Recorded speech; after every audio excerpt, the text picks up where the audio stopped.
भगवान प्रथम तीर्थंकर आदि विधाता देवादिदेव महादेव ऋषभदेव भगवान की, वर्तमान जिन शासन नायक वर्धमान महावीर स्वामी की, आचार्य श्री आदि सागर महावीर कीर्ति विमल सागर जी महाराज की, हमारे गुरुवर तपस्वी सम्राट आचार्य श्री सन्मति सागर जी महाराज की,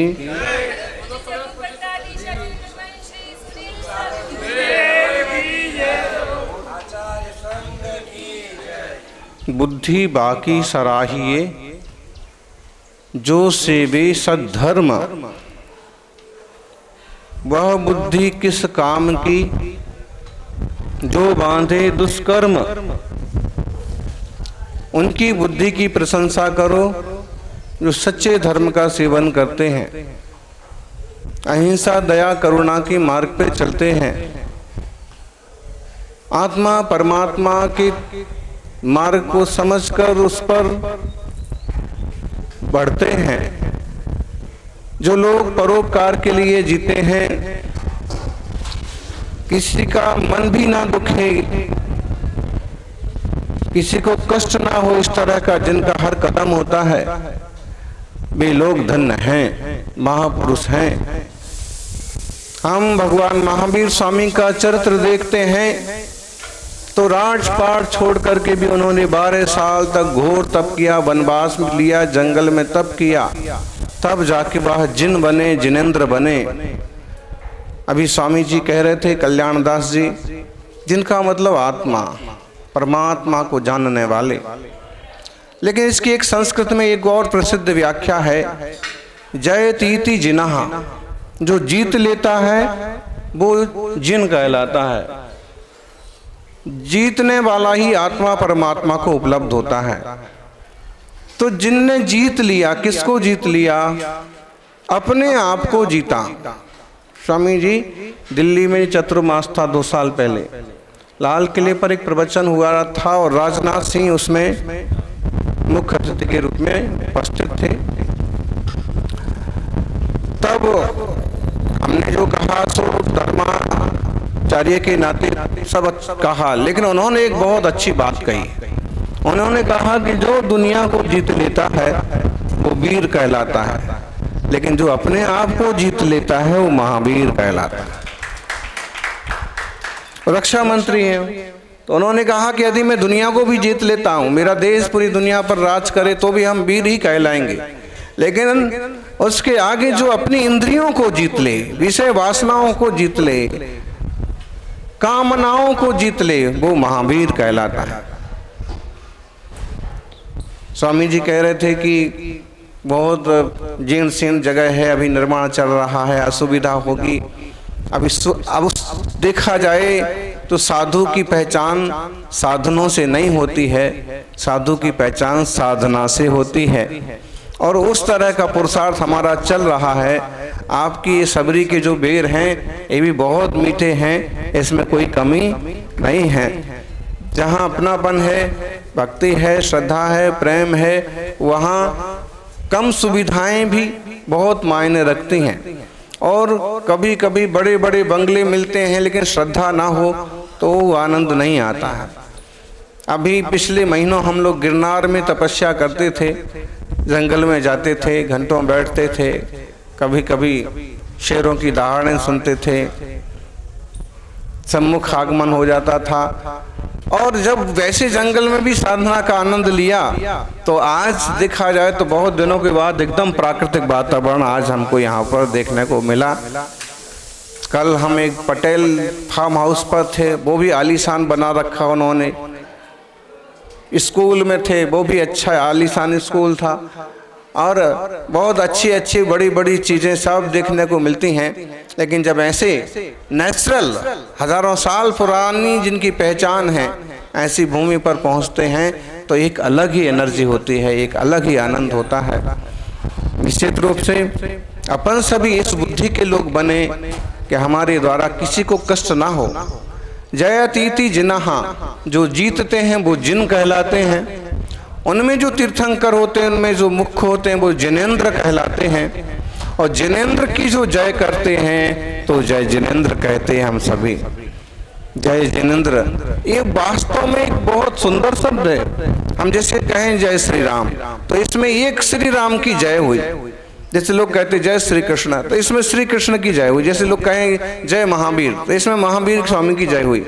लेकिन जब जय जिनेंद्र कहा जाता है ना, इसमें सब आ जाते हैं।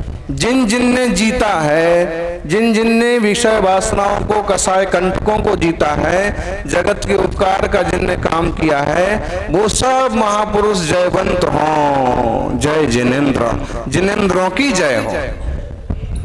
तो ऐसा ये अद्भुत शब्द है। और जो जिनको मानते हैं, जिनको पूजते हैं, वो जैन कहलाते हैं। अभी स्वामी जी कह रहे थे मेरा भी बहुत परिचय है जैन साधुओं से, समाज से। जैन का मतलब जो जीतने वालों के मार्ग को माने जाने स्वीकार करे। वो प्रत्येक व्यक्ति अपने को जैन कह सकता है। जैन लिखने की परंपरा तो बहुत बाद में आई। बाकी सारे तीर्थंकर, क्षत्रिय, उनके प्रमुख शिष्य, ब्राह्मण, वैश्य, सब और सब तरह के लोग फिर जो उसमें परिपक्व होने लगे वो जैन कहने लगे अपने आप को। तो यह अद्भुत धर्म है, अद्भुत मार्ग है रामानंद संप्रदाय। और देश के कुछ ऐसे संप्रदाय हैं जो आज भी इस तरह की विचार सरणी को लेके चलते हैं कि कीड़ी की भी हत्या ना हो, किसी का मन ना दुखे। और बहुत अच्छा विचार जो अभी हम सुन रहे थे, इसे हम 1100 साल पुराने एक ग्रंथ से मिलाएं तो उसमें कहा है आत्म परिणाम हिंसन हेतुत्वात् सर्वमेव हिंसैतत्। आप कुछ भी करने जाते हैं, कुछ भी गलत सोचने जाते हैं तो आपकी हिंसा पहले होती है। मैं इसे गाली दूंगा, मैं इसे मारूंगा, मैं इसे बैठने नहीं दूंगा। पहले नुकसान किसका हो रहा है? चुभन किसको पहले हो रही है?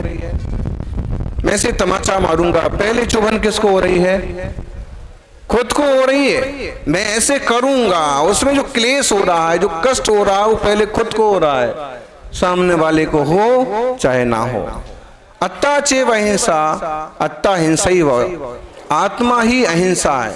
मतलब जब तक आप राममय हैं, आराममय हैं, आत्मा राममय हैं, तब तक आप अहिंसक हैं। जैसे ही आप बाहर की उठापटक में लगते हैं तो कहीं ना कहीं भले सूक्ष्म हो लेकिन हिंसा चालू हो जाती है। तो हिंसा, अहिंसा की बहुत गंभीर हमारी यह संस्कृति है। और आज भी दिगंबर मुनियों की तो बात क्या कहें, ये तो घास पर भी पांव रखना पाप समझते हैं, क्योंकि पौधे में भी जीवात्मा है, पानी में भी जीवात्मा है। बाकी आज ऐसे भी साधक हैं। और हम बहुत बार हम रामानंद संप्रदाय में भी 2-3 समुदाय हैं, लगभग सबसे मिलना होता है। विचार सबके बड़े अच्छे रहते हैं और ये विचार ही हमारे आचार बनते हैं और ये आचार ही संस्कार बनता है, संस्कार संस्कृति बनते हैं। सौभाग्यशालियों, हाँ, मोहन भागवत जी, बहुत बड़े बड़े लोग का योग बन जाता है, संयोग बन जाता है। तो एक बार दिल्ली के निकलते निकलते हमारा योग बना। मोहन भागवत जी ने एक बड़ा कार्यक्रम आयोजित किया विज्ञान भवन में, तो उसमें विशेष रूप से हम लोगों को भी आमंत्रित किया। राम मंदिर में तो हमारे लिए 71वीं नंबर की सीट पर हमारा मतलब बुलावा था। अब इतने धर्माचारी हैं हजारों, और उसमें हमारे को 71 नंबर की सीट का बुलावा था। लेकिन प्रतिष्ठा में पहुंच गए थे आप, लेकिन हम नहीं पहुंचे। हमारे साथ ऐसा हुआ कि पांव ही चलना। हम उस समय दिल्ली में थे और हमें आमंत्रण मिला। अब दूरी 700-800 किलोमीटर, तो पांव चल के हम पहुंच कैसे सकते हैं 1.5 महीने में। तो फिर वहाँ से आग्रह आया कि आप नहीं पहुँच सकते तो आपका संदेश भेजो। तो फिर हमने वो प्राकृत भाषा में श्री राम जी की एक स्तुति लिखी, राम जन्मभूमि जयदु। वो स्तुति भेजी और वहाँ के अधिकारियों के हाथ में पहुँची, मंदिर जी में विराजित हुई, प्रधानमंत्री के हाथ में भी पहुँची, नरेंद्र मोदी जी के पास भी। और अभी अहमदाबाद चतुर्मास में तो सभी आके के मुख्यमंत्री, राज्यपाल और मोदी जी के भाई सभी, पंकज जी वगैरह। तो जब तो ये भागवत जी का विषय इसलिए निकला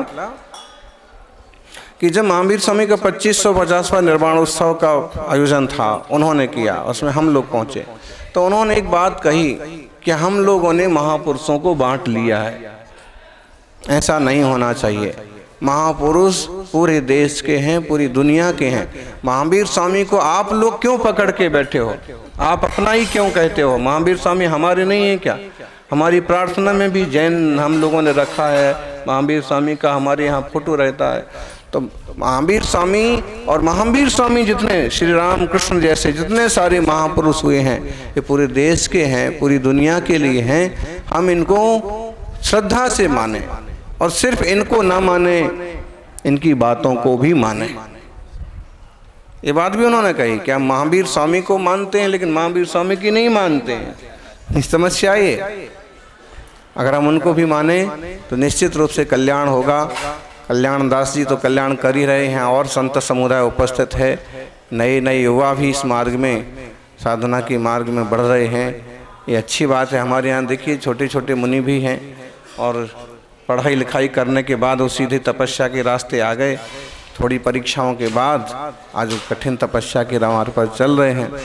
तो भौतिक दुनिया में तो सारे लोग भोग विलास के पीछे भागते हैं। वो जीवात्मा धन्य है जिसको साधना का मार्ग मिलता है, ब्रह्मचर्य का मार्ग मिलता है। ये मातृशक्ति, सब पढ़ी लिखी पर ये अच्छे घरानों की छोरियाँ, और जब वैराग्य की भावना आई, तपस्या की बात आई, तो आज शुद्ध साधना हैं। जैसे हम महासती जी बोलते हैं, महासती जी का एक तात्पर्य ये भी होता है कि जो एकदम आचार विचार निष्ठ हों, ब्रह्मचर्य आदि की साधना संपन्न हो, तो वो शीलवान, कोई हाथ भी नहीं लगा सकता। दूसरा, उन्हें भी अपने यहाँ सती बोला गया है जो अपने पति के अलावा किसी को रत्ती भर भी मानने को तैयार नहीं है, जैसे सीता जी। तो इस तरह से आज भी आप देखें तो जैन संप्रदाय के अलावा कुछ जगह और भी ऐसे देवियों के, ऐसे साधकों के दर्शन होते हैं कि जिनने मूल संस्कृति को और तब को समझा। यह प्राचीनतम संस्कृति है और हम सच में ऐसे बने कि जिससे जीवन मंगलमय बने। ज्ञानम कुसुम छोटा सा सुंदर शास्त्र है, उसके इस 7वें श्लोक पर भी अपन विचार कर लेते हैं। अभाव भावनम चैव भावम कृत्वा निराश्रयम निश्चलम ही मनः कृत्वा न किंचिदपि चिंतयेत्। अभाव भावनम चैव, अभाव भावनम चैव, अभाव की भावना करो। अभाव की भावना का मतलब है जो भावना आज तक हमने नहीं की। हमने क्या भावना नहीं की आज तक? हमने अपने आप को पूरी तरह से परमात्मा को समर्पित नहीं किया। हमने अपने आप को पूरी तरह से अपने में नहीं डुबोया। हम आज तक पूरी तरह से निर्विकारी नहीं बने। तो बोले आज तक तुमने जो नहीं पाया है उसकी भावना करो। मैं वो पाऊं। गुस्सा, कसाय, भोजन, झगड़ा सब बहुत बार हो गया, इसकी भावना मत करो। लोभ की, तृष्णा की भावना मत करो, आत्मा की भावना करो। अभाव भावनम चैव भावम कृत्वा निराश्रयम। शुद्ध द्रव्यार्थिक नय से मेरी आत्मा रागादि भाव से रहित है, शुद्ध है, परमात्मा स्वरूप है, ऐसी भावना करो। और रागादि भावों को छोड़ो, राग मत बढ़ाओ। इतना बड़ा संघ है, इतने गुरु भाई बहन हैं, लेकिन सब बीतराग भाव से साधना करते हैं। किसी से राग, कि किसी से द्वेष, कि किसी से ईर्ष्या, कि किसी से झगड़ा, ऐसा नहीं। 50-60 साधक एक साथ रहते हैं, 100 साधक एक साथ रहते हैं, लेकिन जब उन्हें समझ है बीतराग भाव की तो वो उलझते नहीं हैं। एक प्रसंग आता है कि एक हमारे आचार्य हुए भद्रबाहु स्वामी, जैसे आपने हेमचंद्राचार्य जी का स्मरण किया, वो भी एक बड़े आचार्य अपने जमाने में रहे। उनसे भी 1000 साल पहले भद्रबाहु, उनके साथ 24,000 शिष्य थे। तो कभी कभी हम बात करते हैं कि 24,000 शिष्य एक साथ कैसे रहते होंगे। कई बार यहाँ तो 2 शिष्यों को संभालना भारी पड़ जाता है, और वहाँ 24,000, तो 24,000 ऐसे साथ रहते कि सबका क्रिस्टल क्लियर विजन है, सबका अपना सुनिश्चित मार्ग है। उन्हें पता है कि मार्ग वीतरागता का है, राग का, द्वेष का, क्रोध का मार्ग नहीं है। इसलिए वो इतने सारे साधक एक साथ रहते थे। कुछ चाह नहीं है, चाह गई चिंता गई, मनुआ बेपरवाह, जिसको कछु ना चाहिए बेसाहन के। सच्चे साहन के साह कौन है? तपस्वी साधक, जिन्हें कुछ नहीं चाहिए। ऐसे परम पवित्र भावना वाले जीव अपन सभी बने। निश्चलम ही मनः कृत्वा ना किंचित भी चिंतित। अपने मन को निश्चल करो। भैया गर्मी में शरीर नहीं, जबान तक सूख जाती है, और फिर भी निश्चल मन वाले साधक ऐसे ध्यान में बैठे रहते हैं। 24 घंटे में एक बार ही मुंह में पानी डालना किसे बोलते हैं? कल 11 बजे 10:30 बजे पानी लिया, अभी तक पानी की बूंद भी लेने का कोई काम नहीं, और चलना बराबर है। तो कई बार जब अति हो जाती ना, तो प्रकृति भी साथ देती है, फिर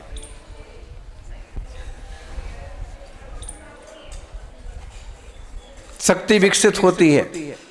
आप निश्चल रहो। निश्चलम ही मना कृत्वा ना किंचित भी चिंतित। कुछ चिंतन मत करो, एक अपने भाव को अपने में जोड़ो, अपने भाव को परमात्मा तत्व में जोड़ो, बस इससे ही कल्याण होगा।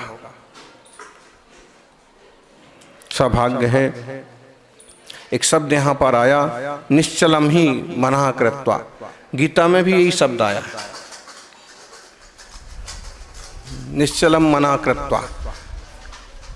असंशयम महाबाहो। निश्चित रूप से कृष्ण कहते हैं, हे अर्जुन। अर्जुन जब पूछते हैं कि भगवान मन तो बहुत चंचल है, बस में कैसे करें? उन्होंने कहा कि निश्चल संशयम महाबाहो बनो दुख निग्रहम चलम।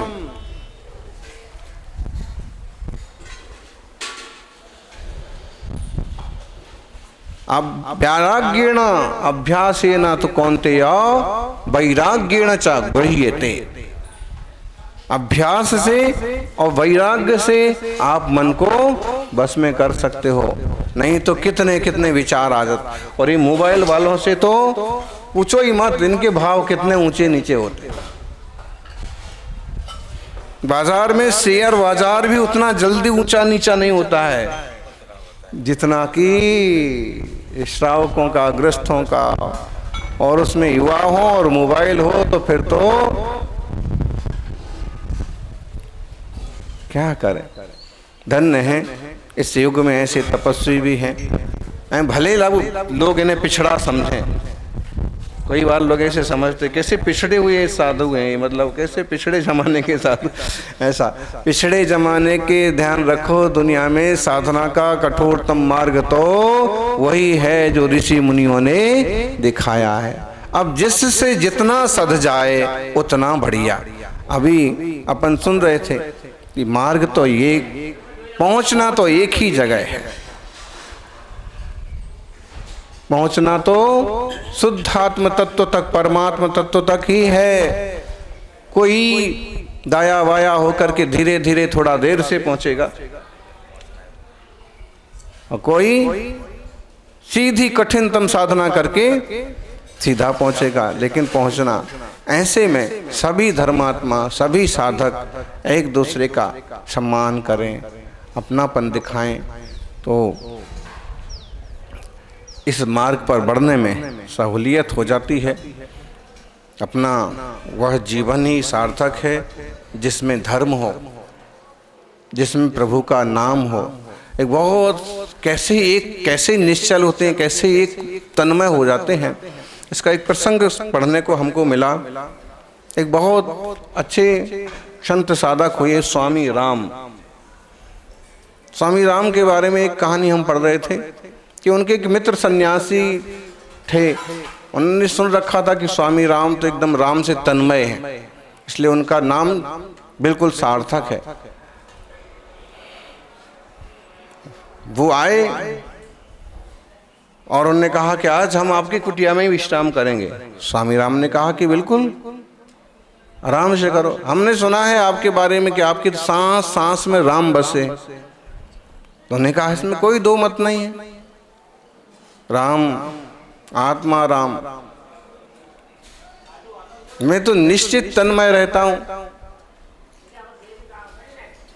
शब्द भले ही छोटे लगते हैं, तन्मय शब्द बहुत गंभीर है। तन्मय संधि विच्छेद करो, तत्मय उसमय ही हो जाना, मतलब जो आप हैं या जो प्रभु है उसमें ही हो जाना। तन्मय, चिन्मय, चैतन्यमय, जो आप चैतन्य तत्व हैं वह चैतन्यमय ही होना।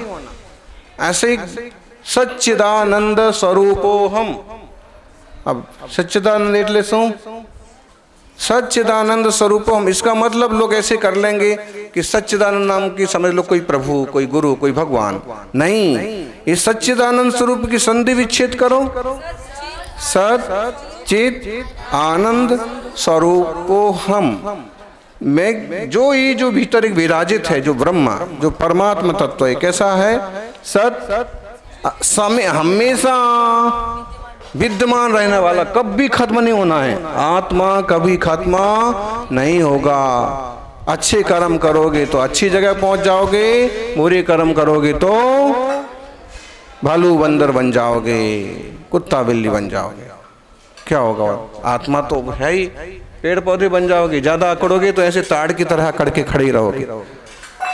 स्वामी जी, रास्ते में हमने देखा कि ताड़ पेड़ खड़ा है और बड़ जैसे कोई पेड़ ने, उम्बर जैसे कोई पेड़ ने उसको सब तरफ से घेर करके पूरा खा लिया। वो ऊपर तक पहुंच भी गया और निकल भी गया, लेकिन उसको ऐसे जकड़ लिया कि ऊपर तक रस नहीं पहुंचता। आखिर में उसके ऊपर का वो छत्ता टूट जाता है, वो सूख के मर जाता है। ये भी जीव हैं, इनमें भी चेतना है, इनमें प्राण है। फिर एक दिन हमको एक मुनिराज बता रहे थे कि बोले हमारे यहाँ तो ऐसी मान्यता है कि जो कोई किसी का कर्ज लेता है और नहीं चुकाता है तो वो ऐसे पेड़ बन करके, और जिसका कर्ज है वो उसको जकड़ करके पूरा चूस जाता है। इनमें कितनी तीव्र कसा है, वो और जगह भी तो फैल सकता है, उसी को क्यों लपट करके उसको क्यों पूरा जकड़ जाता है? उसको बाहर झांकने तक की, ऑक्सीजन लेने की भी जगह नहीं छोड़ता। ये सामान्य पेड़ पौधे वनस्पतियों में भी चेतना है। हमारे यहाँ जो ये कहावत है ना, कर्म प्रधान विश्व करी राखा, रामचरितमानस की लाइन है, कर्म प्रधान विश्व करी राखा, जो जस करई सो तस फल चाखा। ये शाश्वत सिद्धांत है, सत्य सिद्धांत है। इसलिए अच्छा कर्म करना ही है हमारा। तो स्वामी राम देर तक जाप करते रहे, फिर विश्राम में चले गए। उनके मित्र सन्यासी ने विचार किया कि ठीक है, अभी तक तो ये जाप कर रहे थे, राम राम राम, अब देखते हैं अब क्या करते हैं। सोने के बाद तो उनकी नींद लगेगी, सपने में राम ही थोड़ी आएंगे, सपने में तो कुछ और भी आ सकता है, सोने में तो कुछ और भी बड़बड़ाएंगे। आदमी दिन भर जो कुछ देखता है, कई बार रात में वो ही बड़बड़ाने लगता है। तो लेकिन उन्होंने देखा, विश्राम में चले गए, नींद आ गई। और सांस जब लेते, सांस जब छोड़ते, तो कहीं से जैसे राम ऐसे ध्वनि सुनाई पड़ती। सन्यासी चक्कर में पड़ गए कि बात हमने सुनी थी, बात तो सही है, लेकिन यहाँ आवाज कहाँ से आ रही? कुटिया के बाहर से आ रही क्या? कुटिया के बाहर गए, कुटिया के बाहर कोई नहीं, लेकिन जैसे कुटिया के बाहर गए तो आवाज धीमी हो गई। कुटिया के अंदर आए तो आवाज वापस सुनाई पड़ रही, और जैसे वह स्वामी राम की तरफ गए तो आवाज और तेज हुई, तो उन्हें लगा कि आवाज इनसे ही आ रही। थोड़ा ठोका बजाया कि जाप कर रहे हैं क्या, लेकिन वो तो सोए हैं। फिर भी धीरे धीरे पास में जाके कान लगाया नाक के पास, तो देखा कि सांस लेने में भी ऐसा स्वर बनता है जिसमें से राम जैसी आवाज निकलती है। जब उनकी निद्रा टूटी तब वो सन्यासी पांव में पड़ गए कि जैसा हमने सुना था वैसा आपका जीवन है, ब्रह्ममय। ऐसे ज्ञानी का जीवन ज्ञानमय होता है, आनंदमय होता है, दयामय होता है, करुणामय होता है, प्रभुमय होता है। और जो सच्चे प्रभु को समझ लेता है, परमात्मा तत्व को समझ लेता है और परमात्मा तत्व को उपलब्ध होता है। आत्मानो परमात्मानो अद्भुत गजबनो मार्ग छे। आ मार्ग में चालीना बधानो कल्याण थाओ। वितराग स्वरूपनी मंगलमय भावना प्रत्येक जीव ने उपलब्ध थाओ। हूँ आत्मा छू, हूँ ज्ञानमय छू, एवी भावना नित्य निरंतर करवी जोईए।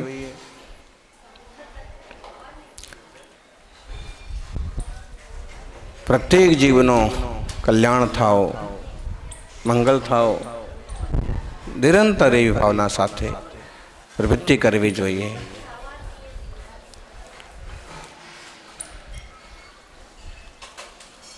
हमारे गुरुजी आचार्य तपस्वी सम्राट कहलाते हो, क्योंकि बहुत कठिन तपस्या करते थे।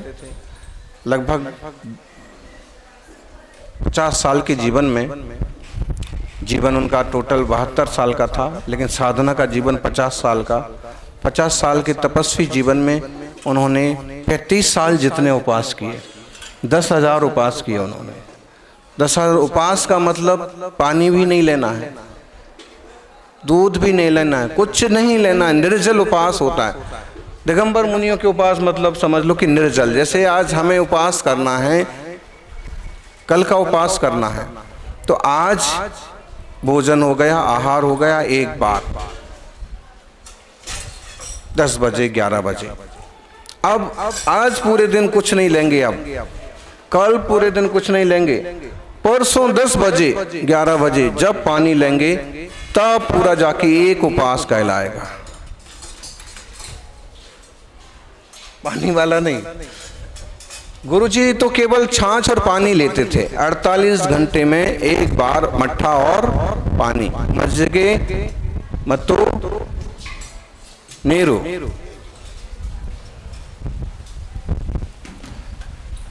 छाछ और मट्ठा पानी 48 घंटे में एक बार। अन्न नहीं खाते थे। बहुत कठिन अजब गजब साधना थी, और उनके चरणों में हमको 10-12 साल रहने का मौका मिला। बाद में वो समाधिस्थ हुए, स्वर्गस्थ हुए। तो जीवन के आखिरी 10 साल केवल छाछ पानी लेते थे, और उसके पहले वो केले की, लौकी की, तोरई की उबली हुई साग, बस। और दूध नहीं, मीठा नहीं, नमक नहीं, मिर्च नमक नहीं, और तेल भी नहीं, और घी भी नहीं। ऐसा नहीं कि वो घी पी जाते होंगे तो उनको कुछ नहीं लेते थे। ऐसे कठिन तपस्या करते थे। और उनके गुरु थे महावीर कीर्ति सन्मति सागर जी के गुरु। आपको हमने पुस्तक दी, इसमें थोड़ा सा परिचय मिलेगा। जैसे ये है परंपरा, तो ये माने महावीर स्वामी तो बहुत पुराने हो गए। महावीर स्वामी के बाद बहुत आचार्य हुए, लेकिन हम जी सीधे कहाँ से जुड़े हैं तो समझ लें कि जैसे महाराष्ट्र में एक बड़े संत हुए, 7 दिन में एक बार आहार। आचार्य आदि सागर अंकलेकर 7 दिन में एक बार, 7 दिन बीत जाएंगे तब जाके उनको भोजन करना है। भोजन में केवल एक वस्तु लेना है। क्या लेना है? अगर किसी ने आम दिया उनको तो सिर्फ आम ही खाना है, और अगर किसी ने मूंगफली या छुहारे दिए तो सिर्फ वही खाना है पेट भर, और फिर 7 दिन उपवास करना है। बोलो, विचार करो स्वामी जी, अपन आप पाव भर मूंगफली खा लो, आधा 1 किलो आम खा लो, पूरा कमंडल खाली हो जाएगा आते जाते। लेकिन उनकी ऐसी तपस्या थी। फिर यह उनके शिष्य थे महावीर कीर्ति। इनका जीवन भी लगभग साधना में 30 साल, इनका 40 साल जीवन रहा, और ये 18 भाषाओं के ज्ञाता थे महावीर कीर्ति जी। इनकी तपस्या तो इनसे कम थी, लेकिन ज्ञान बहुत था। 18 भाषा जानते थे, उस प्रवचन करते थे। इनके शिष्य थे विमल सागर जी आचार्य श्री, और ये वात्सल्य के धनी निमित्त ज्ञानी थे। मतलब ये बता सकते थे कि किसी के सुख दुख, आजकल जैसे कुछ साधु करते हैं ना खेल, कि वो लाल शर्ट वाले को और तुमको ये तकलीफ है और तुमको वो तकलीफ है और तुम्हारा ये कर दिया। वो महाराज जी को ये पूरा ज्ञान था, लेकिन किसी को भी उसके नाम से बुलाना, उसके सुख दुख बताना और उसको दुख से निपटने का रास्ता बताना, वो महाराज जी का बहुत बड़ा सिद्धि थी। और 1-2 घंटे वो जनता को देते थे, और जंगल में शिखर जी में सोनागिर में ज़्यादा रहते थे। फिर ये हमारे गुरुजी तपस्वी सम्राट आचार्य सन्मति सागर जी, इनकी सिद्धियां बहुत थीं, लेकिन इसका बिल्कुल भी उपयोग नहीं करते थे। वो तपस्या पर ही ज़्यादा ध्यान देते थे। मतलब लगातार 10 उपवास करना है, 10 उपवास करेंगे, वो ध्यान में, स्वाध्याय में, साधना में मगन रहेंगे। और उनके चरणों में हमको रहने का मिला मौका। फिर बाद में हमें इस मार्ग पर साधना करने का अवसर मिला। निश्चित रूप से ये साधना ही हमें पवित्र करेगी। हमारी आत्मा में जो कालिख लग रही है अनादि काल से, जन्म जन्म से जो पाप हो रखे हैं, हमें खुद ही पता नहीं कि किस जन्म में क्या दोष किए होंगे, कितने कष्ट किसी को दिए होंगे, कितनी गलत प्रवृत्तियां हुई होंगी। और इस भाव में हम ये साधना करके अपने सारे दोषों को धो डालेंगे तो आत्मा पवित्र होगा, परमात्मा स्वरूप को उपलब्ध होगा। हम सभी परमात्मा स्वभाव को उपलब्ध हों, आनंदमय रहें। सभी जीव सर्वे भवन्तु सुखिना, सर्वे सन्तु निरामया, सर्वे भद्राणि पश्यन्तु माँ कश्चित् दुख भाग भवेत्। जय बोलिए अहिंसामयी सनातन विश्व धर्म की।